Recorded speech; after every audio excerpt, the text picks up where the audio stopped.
അസ്സലാമു അലൈക്കും വറഹ്മത്തുള്ളാഹി വബറകാതുഹു. പുതിയ പാഠമായ രബീന്ദ്രനാഥ് ടാഗോർ എന്ന പാഠമാണ് നമുക്ക് എടുക്കാനുള്ളത്. ടെക്സ്റ്റിൽ കാണുന്നുണ്ടാകും. എത്രാം പേജ്? 73. എത്ര 73 എന്നാൽ 73 കേട്ടാ. 73-ാം സഫ, 73-ാം പേജ് നോക്കൂ. आद्य वायका रवींद्र बाबू 7 मई 1861 को कलकत्ते में पैदा हुए। आपके वालिद बुजुर्गवार महर्षि देवेंद्रनाथ टैगोर के 14वीं और सबसे छोटे बेटे थे। घर वाले मोहब्बत से उन्हें राबी कहते थे। नोका रवींद्र बाबू 7 मई 1861 को 1861 മെയ് 7-നാണ് രബീന്ദ്ര ബാബു എന്നിവർ കൽക്കത്തയിൽ पैदा हुए, കൽക്കത്തയിൽ ജനിച്ചു. ആപ്കെ വാലിദ് ബുസുർഗവാർ മഹർഷി ദേവേന്ദ്രനാഥ് ടാഗോർ തൻ്റെ പിതാവായിരുന്ന ബുസുർഗവാർ ഒരു മഹാരഥനായ, ബുസുർഗവാർ എന്നാൽ ഒരു മഹാരഥനായ മഹർഷിയായിരുന്ന രവീന്ദ്രനാഥ് ടാഗോർ എന്നിവരുടെ, നമ്മളൊപ്പം പോരുണ്ടാവും. ബുസുർഗവാർ മഹർഷി ഒരു മഹാരഥനായ ഒരു മഹർഷിയായിരുന്ന ദേവേന്ദ്രനാഥ് ടാഗോർ എന്നവരുടെ 14വീ, എന്താ 14 എന്ന് പറഞ്ഞാൽ 14 കേട്ടോ, 14ാമത്തെ. 14വീ എന്ന് പറഞ്ഞാൽ 14ാമത്തെ. 14വീ और सबसे छोटे बेटे थे, 14ാമത്തെ, അതുപോലെ ഏറ്റവും ചെറിയ കുട്ടിയായിരുന്നു രബീന്ദ്രനാഥ് ടാഗോർ. അപ്പോൾ ദേവേന്ദ്രനാഥ് ടാഗോറിൻ്റെ മകനാണ് ആര്? രബീന്ദ്രനാഥ് ടാഗോർ. ഘർ വാലെ തൻ്റെ വീട്ടുകാർ മുഹബ്ബത്ത് സെ സ്നേഹത്തോടുകൂടെ അദ്ദേഹത്തെ റാബി കഹത്തെ थे. തൻ്റെ വിളിപ്പേരെന്തായിരുന്നു? റാബി എന്നായിരുന്നു വീട്ടുകാർ വിളിച്ചിരുന്നത്. आपके वालिद महर्षि एक सूफ़ी मनुष्य बुज़ुर्ग थे. उनकी सारी ज़िंदगी ईश्वर भक्ति और गरीबों की मदद करने में गुजरी. अपने ज़माने के मशहूर आलिम थे. बंगाली, संस्कृत और हिंदी के साथ साथ उर्दू और फ़ारसी ज़बानें भी अच्छी खासी जानते थे. सच्चे देशभक्त थे और शबो रोज़ कौम व मुल्क की बहबूदी की फ़िक्र में लगे रहते थे. നോക്കാം. ആപ്കെ വാലിദ് തൻ്റെ പിതാവ് മഹർഷി എക് സൂഫി മനുഷ്യ, ഒരു സൂഫിയായ മനീഷി. മനീഷ് എന്ന് പറഞ്ഞാൽ നമ്മളൊരു മഹാമനീഷി എന്നൊക്കെ പറയില്ലേ. അപ്പോൾ ഒരു മഹർഷിയായ, ഒരു സൂഫിയായ ഒരു മനീഷി. ബുസുർഗ് थे, ഒരു മഹാരഥനായിരുന്നു. മഹാൻ, ബുസുർഗ് എന്ന് പറഞ്ഞാൽ ഒരു മഹാനായിരുന്നു. അപ്പോൾ ഒരു സൂഫിയായ ഒരു മഹാരഥനായിരുന്നു അദ്ദേഹം എന്ന് നമുക്ക് ടോട്ടലി അർത്ഥമാക്കാം. ഉൻകി സാരി ജിന്ദഗി, തൻ്റെ ജീവിതം മുഴുവൻ ഈശ്വർ ഭക്തി. എന്തായിരിക്കും ഈശ്വർ ഭക്തി എന്ന് പറഞ്ഞാൽ? ഈശ്വർ ഭക്തി എന്ന് പറഞ്ഞാൽ ഈശ്വരഭക്തിയിലും ഓർ ഗരീബോं की മദദ് करने में, അതുപോലെ പാവപ്പെട്ടവരെ സഹായിക്കുന്നതിലും കഴിഞ്ഞു പോവുക. അപ്പോൾ തൻ്റെ ജീവിതം അങ്ങനെ കഴിച്ചു. അപ്നെ സമാനയ്ക്ക് മഷ്ഹൂർ ആലിം थे. തൻ്റെ കാലത്തെ ഒരു പ്രസിദ്ധനായ പണ്ഡിതനായിരുന്നു തൻ്റെ പിതാവ്. ബംഗാളി, സംസ്കൃത് और हिंदी के साथ साथ ബംഗാളി, സംസ്കൃതം അതുപോലെ ഹിന്ദിയുടെ കൂടെ, അല്ലെങ്കിൽ സാധാരണ കൂടെ തന്നെ, ആ ഒരു തഹ്കീദിൻ്റെ മാനാണ് സാത്ത് രണ്ടിട്ടും പറയുമ്പോൾ കിട്ടുക. അപ്പോൾ കൂടെ തന്നെ ഫാരസി ജുബാനെ ഭി, അതുപോലെ ഫാരസി ഭാഷകളും, ഈ ഭാഷകളെല്ലാം അച്ചി, നന്നായിട്ട്, ഖാസി, വേണ്ടത്ര, അഥവാ കാര്യമായിട്ട്, വേണ്ടുവോളം, അതാണ് ഖാസി, വേണ്ടുവോളം, ജാൻതേ थे, അറിയാമായിരുന്നു. ഖാസി എന്ന് പറഞ്ഞാൽ വേണ്ടുവോളം, വേണ്ടത്ര, കാര്യമായിട്ട് തന്നെ, നന്നായിട്ട് തന്നെ, ജാൻതേ थे, അറിയുമായിരുന്നു. സച്ചേ ദേശഭക്തത്തെ, ഒരു സത്യസന്ധനായ ദേശഭക്തനായിരുന്നു.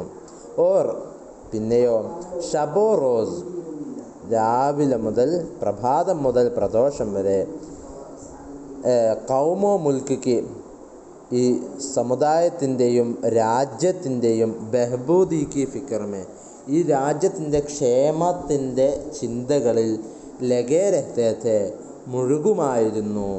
അപ്പോൾ ബഹബൂദി എന്ന് പറഞ്ഞാൽ വെൽഫെയർ, രാജ്യത്തിൻ്റെ ക്ഷേമം എന്നാണ് ഉദ്ദേശിക്കുന്നത്. ബഹബൂദി ക്ഷേമം. അപ്പോൾ നമ്മുടെ രാജ്യത്തിൻ്റെയും സമുദായത്തിൻ്റെയും ക്ഷേമത്തിൻ്റെ അതിനു വേണ്ട ചിന്തകളിൽ മുഴുകുമായിരുന്നു. ടാഗോർ കെ ഖാൻദാൻ മേ, ടാഗോറിൻ്റെ കുടുംബത്തിൽ ബച്ചോं की तालीम, ആ പാരഗ്രാഫ് ഒന്ന് വായിക്കാം. ടാഗോർ के ख़ानदान में बच्चों की तालीम और तरबियत इसी मखसूस ढंग से दी जाती थी जिस पर सदियों हिंदुस्तान की तहज़ीब और तमद्दुन को फ़ख्र रहा है. सुबह सवेरे उठना, मुँह हाथ धोकर दर्शन के लिए इखाड़े पर पहुंच जाना, इखाड़े से निकलते ही സ്കൂൾ ചലാ ജാന. നോക്കൂ, ടാഗോറിൻ്റെ കുടുംബം, ടാഗോർ കെ ഖാൻദാൻ, ഖാൻദാൻ യാനി കുടുംബം, ബച്ചോं की താലീമോ തർബിയത്ത്, കുട്ടികളുടെ എഡ്യൂക്കേഷൻ,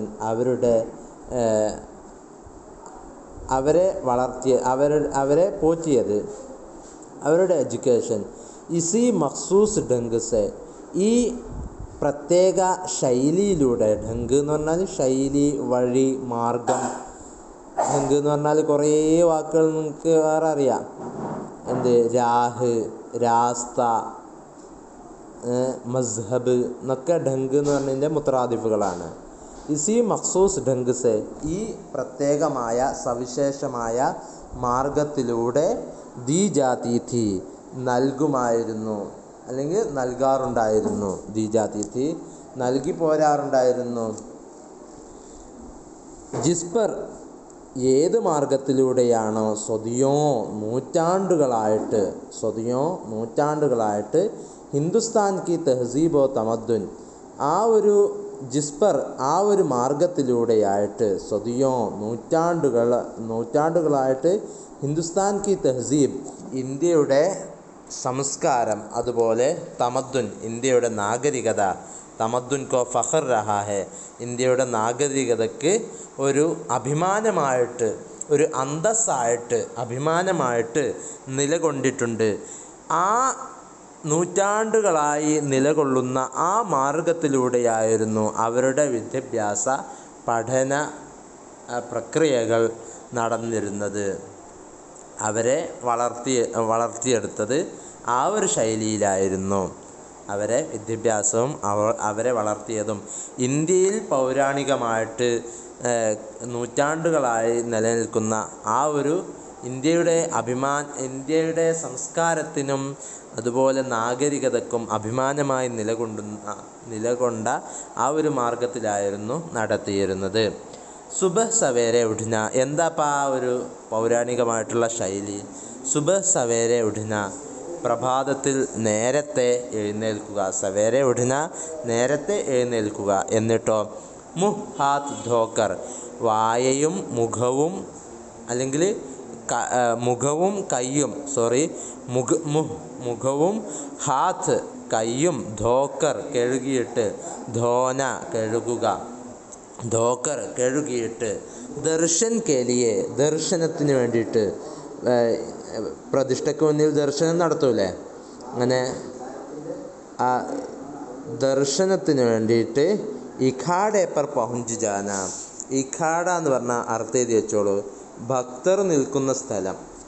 ഭക്തന്മാർ ഈ പ്രതിഷ്ഠയ്ക്ക് മുന്നിലായിട്ട്, അല്ലെങ്കിൽ ഈ പൂജ ചെയ്യാനൊക്കെ വേണ്ടിയിട്ട്, അല്ലെങ്കിൽ അവരുടെ മറ്റേ ഇതൊക്കെ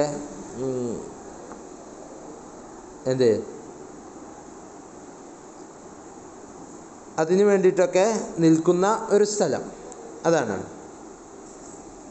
അപ്പോൾ പൂജയ്ക്ക് വേണ്ടിയിട്ട് നിൽക്കുന്ന സ്ഥലമാണ് ഈ ഭക്തർ നിൽക്കുന്ന സ്ഥലം എന്നാണ് ഇപ്പോൾ അതിൻ്റെ അർത്ഥം. ഈ ഖാഡ എന്ന് പറഞ്ഞാൽ ഇഖാഡെ പർ പഹുഞ്ച് ജാന, അങ്ങനെ ദർശനത്തിന് വേണ്ടിയിട്ട് ആ ദർശനം നടത്തുന്ന ആ ഭക്തർ നിൽക്കുന്ന സ്ഥലത്തേക്ക് എത്തുക. പഹുഞ്ച് ജാന എത്തുക, എത്തൽ. ഇഖാഡെ സെ നിക്കൽത്തെ ഹി, ആ ഇഖാഡയിൽ നിന്ന് പുറത്ത് വരുന്നതോടുകൂടെ തന്നെ, അവിടുന്ന് പുറപ്പെടുന്നതോടുകൂടെ തന്നെ, നിക്കൽന എന്ന് പറഞ്ഞാൽ പുറത്ത് വരിക, അവിടുന്ന് പുറത്ത് വരലോടുകൂടെ തന്നെ, അവിടുന്ന് പുറത്ത് വന്നാൽ പിന്നെന്താ പരിപാടി? സ്കൂൾ ചലാജാന, സ്കൂളിലേക്ക് പോവുകയും ചെയ്യുക. ഇതായിരുന്നു അവരുടെ പൗരാണികമായിട്ടുള്ള ഇന്ത്യയിലെ ശൈലി. ഇവിടെ ഈ ഒരു സെൻറ്റൻസിൽ കുറേ ഇംദാദി ഫീലുകളുണ്ട്. നിങ്ങൾ കണ്ടോ? ഞാൻ പഠിച്ചത് ഒന്ന് ഉണർത്തുക എന്ന രീതിയിലാണ് ഇപ്പം ഞാൻ പറയുന്നത്. ദീ ജാതി ഥി, ദീ ജാതി ഥി, ദേത്തി ഥി എന്ന് പറഞ്ഞാൽ മതിയായിരുന്നു. ഢങ്ക് സെ ദീ ജാതി ഥി, ഒരു പ്രത്യേകമായ ശൈലിയിലൂടെ നൽകി പോരാറുണ്ടായിരുന്നു എന്ന് പറഞ്ഞാൽ മതി. ആ ദേന എന്നതിൻ്റെ കൂടെ ജാന എന്നുള്ള ഇംദാദി ഫീൽ ചേർത്തപ്പോൾ ദീ ജാതി ഥി എന്നായി. അവിടെ നൽകപ്പെട്ടു എന്നാണ് അർത്ഥം വരുന്നത്? അല്ല, നൽകി എന്ന് തന്നെ അർത്ഥം.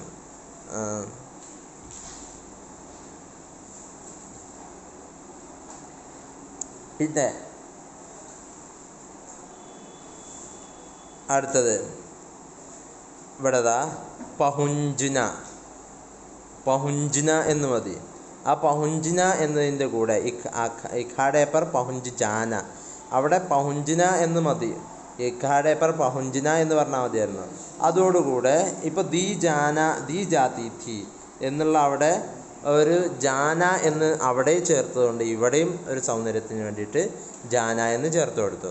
ഇപ്പോൾ ഇഖാഡെ പർ പഹുഞ്ച് ജാന, ഇവിടെയും ജാന ഇംദാദി ഫീലായിട്ടാണ് ഉപയോഗിച്ചിട്ടുള്ളത്. അപ്പോൾ ഈ സംഗതികളൊക്കെ നമ്മൾ പഠിച്ചതൊക്കെ ഇടയ്ക്കിടയ്ക്ക് ഇങ്ങനെ ഓർത്തെടുക്കണം. ഇനി ബാക്കി നോക്കൂ. തമാം ദിൻ സ്കൂൾ മേ ഗുസാർ കർ സെഹ് പെഹർ കോ जब ये बच्चे वापस आते तो,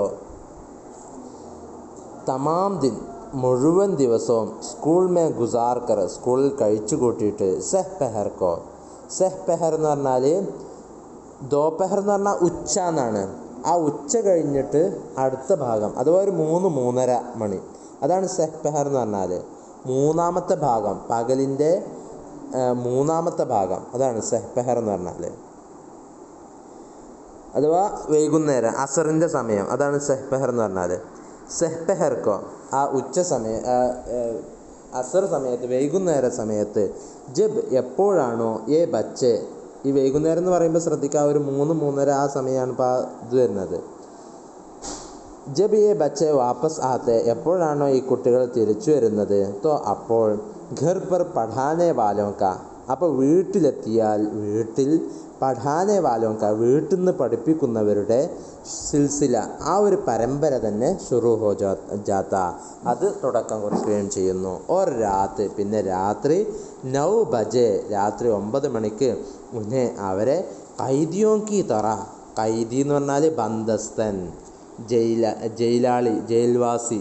കൈദി എന്ന് പറഞ്ഞാൽ ഒരു ജയിൽവാസി എന്നാണ്, ജയിൽ പുള്ളി എന്നൊക്കെയാണ് കൈദി എന്ന് പറഞ്ഞാൽ. കൈദിയോം കി തറ, ഒരു ജയിൽ പുള്ളികളെ പോലെ അല്ലെങ്കിൽ ഒരു ബന്ധസ്ഥരുടെ പോലെ എന്താക്കും, സോനെ പർ, ഉറങ്ങുന്നതിൻ്റെ മേൽ ഉറങ്ങുവാൻ, മജ്ബൂർ കർ ദിയാ ജാത്ത, മജ്ബൂർ കർ ദേന എന്ന് മതിയായിരുന്നു, അവിടെയും ജാന എന്ന് ഇംദാദി ഫീൽ കൂട്ടി കൊടുത്ത്, മജ്ബൂർ കർ ദിയാ ജാത്ത, സോറി മജ്ബൂർ കർണ, മജ്ബൂർ കർണ എന്ന് മതി. കർണ എന്നതിൻ്റെ കൂടെ ദിയ എന്ന് ചേർത്തു. ജാത്ത എന്നുള്ളത് മജ്ഹൂലിന് വേണ്ടിയിട്ട് കൊണ്ടുവന്നതാണ് കേട്ടോ. സോനെ പർ, ഉറങ്ങുവാൻ, മജ്ബൂർ കർ ദിയാ ജാത്ത, നിർബന്ധിപ്പിക്കപ്പെടുമായിരുന്നു, മജ്ബൂർ കർണ എന്ന് പറഞ്ഞാൽ നിർബന്ധിപ്പിക്കുക. അപ്പോൾ ഇവിടെ ഫീൽ എന്താണ്? മജ്ബൂർ കർണ എന്നാണ്. ആ കർണ എന്നതിൻ്റെ കൂടെ ദിയ എന്നുള്ള ഇംദാദി ഫീൽ ചേർന്നു. പിന്നെ മജ്ഹൂലാക്കാൻ വേണ്ടിയിട്ട് ജാന എന്ന് ചേർത്ത് കൊടുക്കുകയും ചെയ്തു. മജ്ബൂർ കർ ദിയാ ജാത്ത, നിർബന്ധിപ്പിക്കപ്പെടുമായിരുന്നു. ബാക്കി നോക്കൂ. ടാഗോർ ബംഗാൾ കെ മുംതാസ് തരീൻ अमीर ख़ानदान से ताल्लुक़ रखते थे, मगर इस ख़ानदान में अपने बच्चों की तरबियत का ढंग भी बस नमूने का था। बच्चों के लिए न तो कीमती कपड़ों का एहतिमाम था, न अच्छे अच्छे मुर्गन खानों का, न ऐशो आराम का वो तमाम सामान फराहम किया गया था जिसने आज नस्लों को बर्बाद कर दिया है। ख़ुद टैगोर मामूली कमीज़ और पाजामा पहनते, आम तौर स्लीपरों का एक जोड़ा मिला करता था। घर पर ज़्यादातर नंगे पाँव रहते थे। टैगोर बंगाल के मुमताज़ तरीन आमिर ख़ानदान से ताल्लुक़ रखते थे। ടാഗോർ ബംഗാളിലെ മുംതാസ് തരീൻ എക്സലൻ്റ് ആയിട്ടുള്ള അല്ലെങ്കിൽ വ്യതിരക്തമായിട്ടുള്ള ഒരു അമീർ, ഒരു രാജ കുടുംബവുമായിട്ട് താല്ലുക്ക് രഖ്തേത്തെ ബന്ധപ്പെട്ടവരായിരുന്നു എന്ന് പറഞ്ഞാൽ, അമീർ ഖാൻദാൻസെ താല്ലുക്ക് രഖ്തേത്തെ എന്ന് പറഞ്ഞാൽ അതിൻ്റെ അർത്ഥം എന്താണെന്നറിയോ? ഒരു അമീർ കുടുംബത്തിൽപ്പെട്ടവരായിരുന്നു എന്നാണ്. അല്ല അമീർ കുടുംബവുമായി ബന്ധം പുലർത്തിയിരുന്നു, ബന്ധപ്പെട്ടിരുന്നു എന്നല്ല അർത്ഥം വെക്കേണ്ടത്. ഒരു അമീർ കുടുംബം അഥവാ ഒരു രാജകുടുംബത്തിൽപ്പെട്ടവരായിരുന്നു അവർ, അതങ്ങനെയാണ് പറയാം. മഗർ പക്ഷേ ഇസ് ഖാൻദാൻ മേ, ഈ കുടുംബത്തിൽ അപ്പനെ ബച്ചോं की तरबियत का ढंग भी, അവരിലെ കുട്ടികളെ വളർത്തുന്ന ശൈലിയും ബസ് നമൂനെ കാ ഥാ, എന്ത് മാത്രമായിരുന്നു? ഈ മാതൃകയിൽ മാത്രമായിരുന്നു. അഥവാ ആ ഒരു നൂറ്റാണ്ടുകൾ പഴക്കം ചെന്ന ആ ഒരു ശൈലിയിൽ മാത്രമായിരുന്നു. ബസ് നമൂനെ കാ ഥാ, ഈ മാതൃകയിൽ മാത്രമായിരുന്നു. നമൂന എന്ന് പറഞ്ഞാൽ മാതൃക എന്നർത്ഥം. ഈ മാതൃകയിൽ മാത്രമായിരുന്നു. ബച്ചോं के लिए न तो कीमती कपड़ों का इहतिमाम था, കുട്ടികൾക്ക് വിലപിടിപ്പുള്ള വസ്ത്രങ്ങളുടെ ഇഹ്തിമാം ഥാ, ന ഇഹ്തിമാം ഥാ, സജ്ജീകരണം ഇല്ലായിരുന്നു. ആ ന എന്നുള്ളത് ഇഹ്തിമാമുക്കാണ്, സജ്ജീകരണം. ഇഹ്തിമാം എന്ന് പറഞ്ഞാൽ ഒരുക്കം, സജ്ജീകരണം എന്നൊക്കെയാണ് അർത്ഥം. അപ്പോൾ കുട്ടികൾക്ക് ഖീമത്തി എന്ന് പറഞ്ഞാൽ വിലപിടിപ്പുള്ള വസ്ത്രങ്ങളുടെ സജ്ജീകരണം ഇല്ലായിരുന്നു. അതുപോലെ ന അച്ഛേ മുർഗൻ ഖാനോं का, അതുപോലെ നല്ല മുർഗൻ എന്ന് പറഞ്ഞാൽ വെണ്ണ പുരട്ടിയ അല്ലെങ്കിൽ നെയ്യ് പുരട്ടിയ മുർഗൻ ഖാനോं का, വെണ്ണ അല്ലെങ്കിൽ നെയ്യ് പുരട്ടിയ നല്ല ഭക്ഷണങ്ങളുടെ സജ്ജീകരണങ്ങളോ ഒരുക്കങ്ങളോ വീട്ടിലില്ലായിരുന്നു. അതുപോലെ ന ഐഷോ ആറാം കാ, അതുപോലെ സുഖലോലുപതയുടെ അല്ലെങ്കിൽ സുഖാഡംബരങ്ങളുടെ, ഐഷോ ആറാം എന്ന് പറഞ്ഞാൽ സുഖാഡംബരങ്ങളുടെ അല്ലെങ്കിൽ സുഖലോലുപതയുടെ ഓ തമാം സാമാൻ, ആ മുഴുവൻ സാധനങ്ങളും ഫറാഹിം കിയാ ഗയാ ഥാ. ഫറാഹിം കർണ എന്ന് പറഞ്ഞാൽ അവൈലബിൾ ആക്കുക, ലഭ്യമാക്കുക എന്നാണ് അർത്ഥം. അപ്പോൾ ന ഐഷോ ആറാം കാ ഓ തമാം സാമാൻ ഫറാഹിം കിയാ ഗയാ ഥാ. ആ ന എന്ന് കണ്ടല്ലോ, അത് ഫറാഹിം എന്നതൊക്കെ ബന്ധിക്കുന്നത്. അപ്പോൾ സുഖലോലുപതയുടെ, സുഖാഡംബര ജീവിതത്തിനുള്ള മുഴുവൻ സാധനങ്ങളും ലഭ്യമാക്കപ്പെട്ടിരുന്നില്ല. ഫറാഹിം കിയാ ഗയാ ഥാ, ലഭ്യമാക്കപ്പെട്ടിരുന്നില്ല. അന്ന എന്നുള്ളത് ന ഫറാഹിം കിയാ ഗയാ ഥാ, അങ്ങനെ വായിക്കണം. ലഭ്യമാക്കപ്പെട്ടിരുന്നില്ല. എങ്ങനത്തെ സുഖലോലുപതയുടെ സാധനങ്ങൾ, വസ്തുക്കൾ? ജിസ്നെ, ആ വസ്തുക്കൾ, ആ സാധനങ്ങൾ ആജ് ഇന്ന് നസ്ലോങ്കോ, ഈ ജനറേഷനെ തന്നെ, തലമുറകളെ തന്നെ, നസ്ലോങ്കോ തലമുറകളെ തന്നെ ബർബാദ് കർ ദിയാ ഹേ, നശിപ്പിച്ചിട്ടുണ്ട്. ബർബാദ് കർ ദിയാ ഹേ, നശിപ്പിച്ചിട്ടുണ്ട്. ബർബാദ് കർണ, നശിപ്പിക്കുക. പിന്നെ ഖുദ് ടാഗോർ സ്വയം മാമൂലി കമീസ്, സാധാ കമീസും ഓർ പാജാമ, അതുപോലെ പൈജാമയും പെഹൻത്തെ, ധരിക്കുമായിരുന്നു. ഖുദ് ടാഗോർ സ്വയം സാധാ കമീസും അതുപോലെ പൈജാമയും ധരിക്കുമായിരുന്നു. അതായിരുന്നു അദ്ദേഹത്തിൻ്റെ ഡ്രസ്സ്. ആം തോർ പർ, സാധാരണ, ആം തോർ പൊതുവിൽ, ആം തോർ ജനറലി, പൊതുവിൽ സ്ലിപ്പറോങ്ക, സ്ലിപ്പർ എന്ന് പറഞ്ഞാൽ നമ്മൾ സ്ലിപ്പോൺസ് എന്നൊക്കെ പറയില്ലേ, അതേപോലെ ലോക്കൽ ആയിട്ടുള്ള ചെരുപ്പ് സ്ലിപ്പർ, അതാ ഇംഗ്ലീഷ് തന്നെയാണ്. അഥവാ ലോ ക്ലാസ് ആയിട്ടുള്ള ചെരുപ്പ് സ്ലിപ്പർ മോഡലുള്ള ചെരുപ്പുകളുടെ ഏക് ജോഡ മിലാ കർത്താ താ. ആ സ്ലിപ്പറുകളുടെ ഒരു ജോഡിയും, ജോഡ എന്ന് പറഞ്ഞാൽ ഒരു ജോഡിയും അവരിൽ നിന്ന് ലഭിക്കുമായിരുന്നു. അപ്പോൾ ഈ ലോക്കൽ ചെരുപ്പ് അതിൻ്റെ ഒരു ജോഡിയും, പിന്നെ അതുപോലെ സാധാ അയഞ്ഞ പൈജാമയും ജുബ്ബയും അല്ലെങ്കിൽ കമ്മീസും ആയിരുന്നു ഇട്ട് നടന്നിരുന്നത്.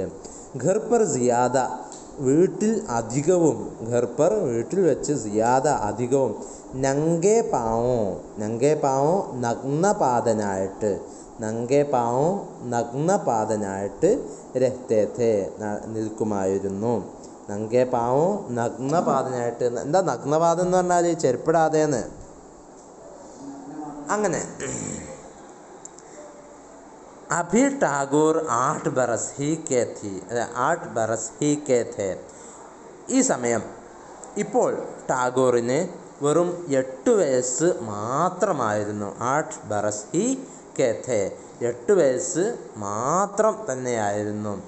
ഉൻകെ ബഡേ ഭായി, ആ സമയത്താണ് തൻ്റെ മുതിർന്ന സഹോദരൻ ജ്യോതിനാഥ് എന്നവർ, ജ്യോതിനാഥ് എന്താ പേര്, ജ്യോതിനാഥിനെ ഉൻസെ കഹ, ജ്യോതിനാഥ് എന്നവർ ടാഗോറിനോട് പറഞ്ഞു.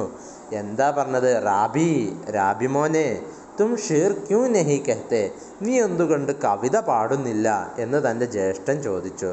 ടാഗോറിനെ പെഹലി നസും, അങ്ങനെ ടാഗോർ തൻ്റെ ആദ്യ കവിത കമൽ പർ രഖി, കമൽ അഥവാ കമൽ പറഞ്ഞാൽ താമരയെക്കുറിച്ച്, അല്ലെങ്കിൽ കമൽ എന്ന പേരിൽ, കൻവൽ എന്നുള്ളത് കമൽ എന്നാണ് വായിക്കുക, കൻവൽ എന്നുള്ളത് കമൽ എന്നാണ് വായിക്കുക. അഥവാ കമലദളം എന്നൊക്കെ പറഞ്ഞാൽ എന്താണ്? താമരത്തിൻ്റെ ദളം എന്നാണ് കമലം എന്ന് പറഞ്ഞാൽ. മലയാളത്തിലുണ്ടല്ലോ. താമരയെക്കുറിച്ചാണ് അദ്ദേഹം കവിത എഴുതിയത്. കമൽ, കൻവൽ എന്ന് പറഞ്ഞാൽ കമൽ, കൻവൽ എന്നെങ്ങനെ വായിക്കേണ്ടത്? കമൽ. അപ്പോൾ താമര എന്നായിരുന്നു തൻ്റെ കവിതയുടെ ആദ്യത്തെ കവിതയുടെ ഹെഡിങ്. നസും കൈസി ഥി കുച്ച് പത്താ നഹി, ആ കവിത എങ്ങനെ ഉണ്ടായിരുന്നു എന്ന് ഒരു അഡ്രസ്സും ഇല്ല, ഒരു വിവരമില്ല. കുച്ച് പത്താ നഹി, ഒരു അഡ്രസ്സും ഇല്ല.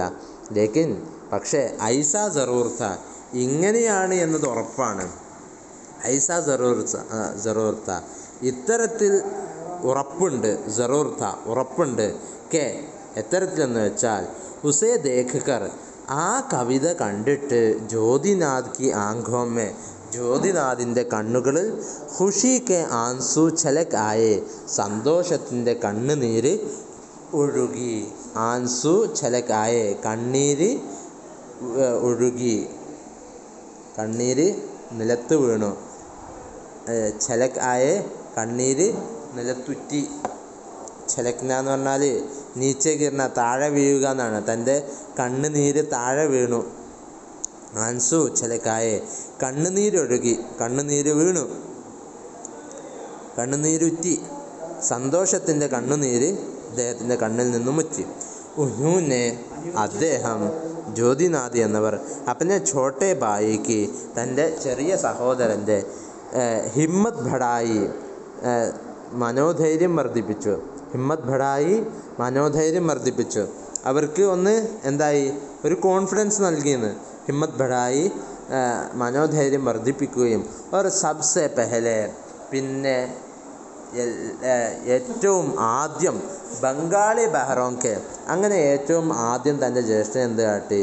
ബംഗാളി ബഹറുകളുടെ അഥവാ ബംഗാളി കവിതയിലെ അതിൻ്റെ ബഹറുകൾക്ക്, ഓരോ കവിതകൾക്ക് ഓരോ ബഹറുകൾക്ക് ഉണ്ടാവില്ല. മുസ്തഫ്ഇലുൻ ഫായിലുൻ, മുസ്തഫ്ഇലുൻ ഫായിലുൻ എന്നൊക്കെ പറഞ്ഞാണ് കഴിഞ്ഞ് പിന്നീട് പഠിക്കും. അപ്പം അങ്ങനത്തെ ഓരോ ബഹറുകൾ എല്ലാ ഭാഷകൾക്കും ഉണ്ടാകും. ആ ബഹറുകളുടെ ഉത്താർ ചടാവോ പർ താലീം ദി, അതിൻ്റെ കയറ്റിറക്കങ്ങൾ. ഉത്താർ ചടാവോ എന്ന് പറഞ്ഞാൽ അതിൻ്റെ നിമ്നോന്നതികൾ അഥവാ അതിൻ്റെ കയറ്റിറക്കങ്ങൾ, സംഗീതത്തിൽ ഉണ്ടാവുമല്ലോ അതിൻ്റെ കയറ്റിറക്കങ്ങൾ, അതെല്ലാം അദ്ദേഹത്തിന് പഠിപ്പിച്ചു കൊടുക്കുകയും ചെയ്തു. ഇൻഷാ അല്ലാഹ് ഇപ്പോൾ സമയത്രയല്ലോ, അപ്പോൾ അതുകൊണ്ട് നമ്മൾ നിർത്തുകയാണ്. അർത്ഥങ്ങൾ എഴുതി വെക്കുക. ഇപ്പോൾ ഇനിയുണ്ട് 5 മിനിറ്റ്. ഈ 5 മിനിറ്റിനുള്ളിൽ നിങ്ങൾ ഈ പാഠം ഒന്ന് സ്വന്തം അർത്ഥം ആലോചിച്ച് വായിച്ചു നോക്കൂ. വാഖിർ ദഅവാന അൽഹംദുലില്ലാഹി റബ്ബിൽ ആലമീൻ. അസ്സലാമു അലൈക്കും വറഹ്മത്തുള്ളാഹി.